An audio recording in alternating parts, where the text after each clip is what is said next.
بسم اللہ الرحمن الرحیم۔ السلام علیکم میرے پیارے دوستوں، میں کیفی آپ کے اپنے چینل دعاؤں کے ذخیرہ میں آپ کا خیر مقدم ہے۔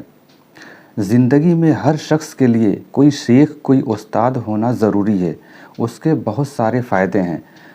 اگر ہم تھوڑا غلط چلیں گے تو استاد ہم کو صحیح راستہ دکھائے گا، دین کے راستے پر چلانے کے لیے کوشش کرے گا۔ اس لیے کوئی استاد، کوئی شیخ کا ہونا ضروری ہے۔ میں آپ کو اس کی ایک مثال بتاتا ہوں، ایک واقعہ سناتا ہوں۔ امام رازی رحمۃ اللہ علیہ کا واقعہ۔ امام فخر الدین رازی رحمۃ اللہ علیہ جو بہت بڑے مفسر قرآن اور تفسیر کبیر کے مصنف ہیں، یہ مشہور بزرگ حضرت نجم الدین کبریٰ رحمۃ اللہ علیہ سے بیعت تھے اور اپنے شیخ سے سینکڑوں میل دور رہتے تھے، مطلب بہت زیادہ دور رہتے تھے وہ اپنے شیخ سے۔ ان کا جب انتقال ہونے لگا اور موت کے آثار ظاہر ہوئے تو شیطان بہکانے کے لیے پہنچ گیا اور امام رازی رحمۃ اللہ علیہ سے اللہ تعالیٰ کی وحدانیت پر دلیل مانگنے لگا۔ امام رازی رحمۃ اللہ علیہ دلیل پیش کرنے لگے، 99 دلیلیں پیش کیں، لیکن شیطان نے ایک ایک کر کے سب دلیلوں کو توڑ دیا، اس میں نقص اور کمزوری پیدا کر دی۔ امام صاحب گھبرا گئے، یہ کیا ہو گیا؟ حضرت نجم الدین کبریٰ رحمۃ اللہ علیہ وضو فرما رہے تھے، جو ان سے سینکڑوں میل دور تھے، وہ استاد وضو فرما رہے تھے۔ اللہ تعالیٰ نے اسی وقت منکشف کر دیا کہ میاں دیکھ، تیرا مرید رازی نزا کے عالم میں ہے اور شیطان نے گھیر لیا ہے۔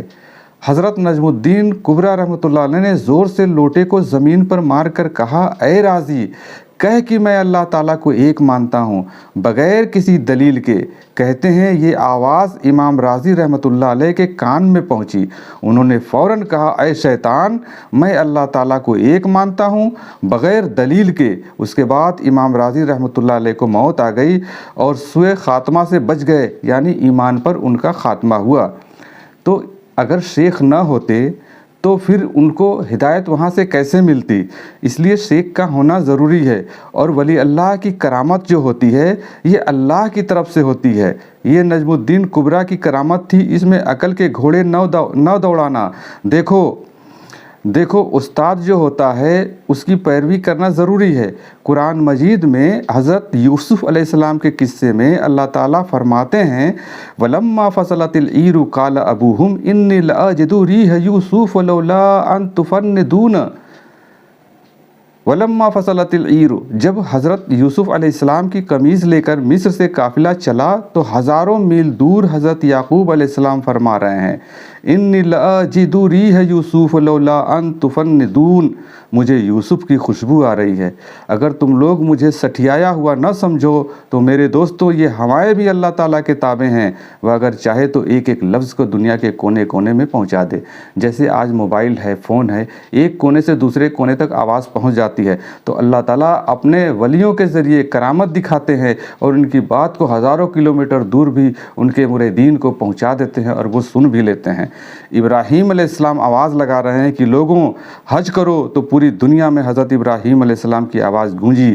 اگر اللہ تعالیٰ کے کسی ولی پر کوئی کرامت ظاہر ہو جائے تو اپنی عقل مت لڑاؤ، اس لیے کہ نبی کا جو معجزہ ہوتا ہے وہی اللہ تعالیٰ ولی کے ہاتھ پر کرامت بنا دیتے ہیں۔ اس لیے ناظرین، کرامت کو اللہ تعالیٰ کا ہدیہ سمجھیے کہ ان کے ذریعے امت کی اصلاح ہوتی ہے۔ ہم کو اپنے شیخ پر بھروسہ کرنا چاہیے اور ان کے دوارا بتلائے ہوئے عمل کو دین کے راستے پر چلنے کی توفیق اور کوشش کرنی چاہیے انشاءاللہ تعالیٰ۔ آج کے لیے اتنا ہی۔ السلام علیکم ورحمۃ اللہ وبرکاتہ۔ مغفرت۔